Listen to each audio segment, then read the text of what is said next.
Assalamualaikum warahmatullahi wabarakatuh. Perkenalkan, saya Andi Gitsa Zaira Sapa dengan NIM K1A1211037.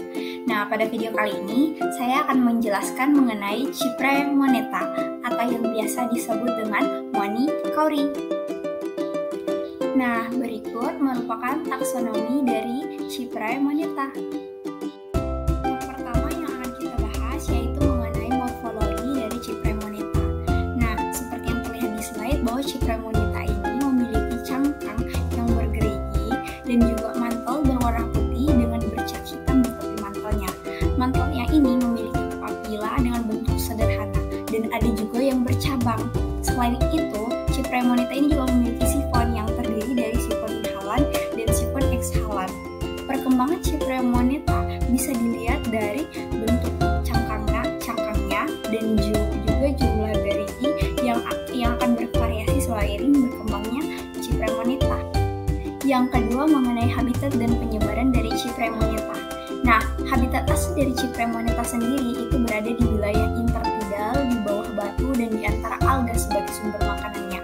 Penyebaran dari Chypre moneta ini dari Afrika Timur hingga ke Amerika Tengah, termasuk Australia Utara.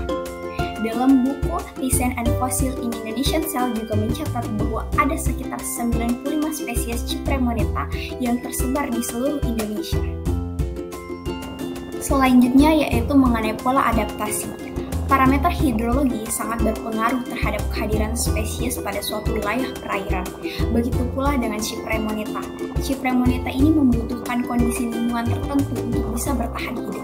Nah, bagaimana sih kondisi lingkungan yang dibutuhkan oleh Chypre moneta dalam beradaptasi? Chypre moneta membutuhkan kisaran suhu yang normal yaitu 26-32 derajat dan salinitas tubuh Chypre moneta dapat beradaptasi yaitu sekitar 25-33%. Selanjutnya reproduksi. Chypre berreproduksi dengan cara mengeluarkan kapsul-kapsul yang dihasilkan oleh induk Chypre dan nantinya akan diletakkan berderet dalam satu kelompok di bawah koral. Kapsul-kapsul yang dihasilkan ini tergantung jenisnya. Ada yang mengeluarkan hingga ribuan, bahkan hingga puluhan ribu. Kapsul tersebut berisi 200 hingga 500 telur. Selanjutnya yaitu manfaat ekonomi dari Chypre moneta. Seperti yang kita lihat bahwa Chypre moneta ini memiliki bentuk cangkang dan warna cangkang yang sangat menarik, sehingga masyarakat sekitar biasanya mengambil cangkangnya untuk dibuat sebagai kerajinan tangan, misalnya seperti kalung, gelang, bros, dan hiasan dinding.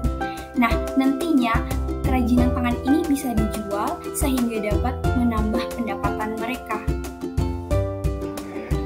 Tidak hanya manfaat ekonomi yang dimiliki oleh Chypre moneta, namun Chypre moneta ini juga memiliki manfaat ekologi. Chypre ini memiliki peran penting dalam ekosistem, baik hutan mangrove, padang lamun, maupun terumbu karang, di mana Chypre ini digunakan sebagai pengontrol dalam jaring makanan atau disebut dengan food web. Chypre juga berfungsi sebagai penyumbang sedimen pada ekosistem pantai karena hancurnya cangkang akan menjadi pasir. Nah, Chypre dalam jaring makanan ini juga berfungsi sebagai dekomposer dalam menjaga kestabilan ekosistem.